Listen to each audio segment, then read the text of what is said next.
में सदानंद सुहाना जो एक गायक है, ट्रॉली ऑर्केस्ट्रा में गाते हैं और स्टूडियो से भी गाना गाते रहते हैं। और इनका जो एक गीत है भतार हमर चौमिन बेचाता, जो पूरे बिहार की पूरे हिंदुस्तान में तहलका मचा चुके हैं। हर डीजे पे जहाँ जा रहे हैं वही गीत बज रहा है। और इनका एक गीत अभी फिलहाल में आया है, भौजी लेके सूता था। वो गीत हम चाहेंगे सदानंद जी से हम सुनना चाहेंगे। सदानंद जी एक बार अपना वो मेरे साथियों को सुनाइए आप अच्छी तरीका से। जब गबना भइल हमारा रे सखी फुट गइले मोर कपार रे।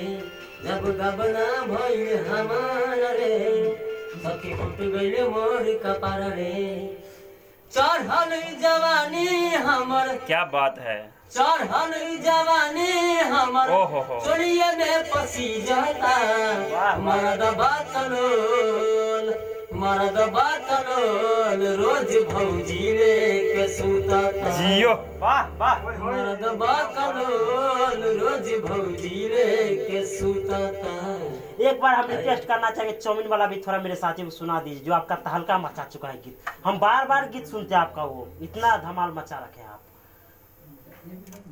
एक बार चौमिन वाला, जब सखी लुट गई नी जब से हम कके शादी, वो वाला। बाप रे, तहलका सखी लुट गई कके हम शादी। क्या बात है, बात है।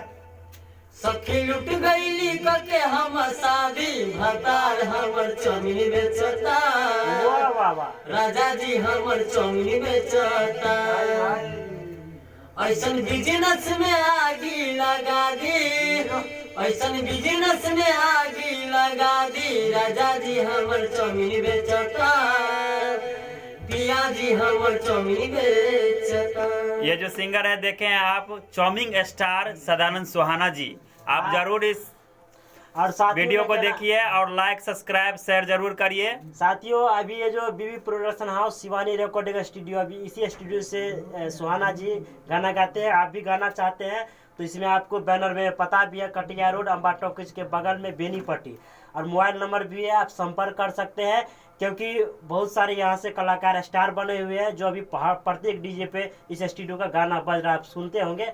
तो आप एक बार यहाँ से निकलवा कर देखिए, बार बार ये मौका नहीं मिलेगा आपको। और इनके हाथ में जो देख रहे हैं, सुहाना जी के हाथ में ये माइक जो है, ये प्लास्टिक का कबूतर से माइक फिट किया है। देखने में आपको कबूतर लग रहा है लेकिन ये माइक है। इसी से गाना गाते हैं।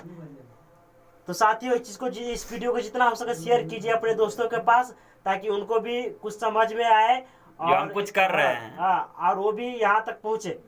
धन्यवाद साथियों। Thank you.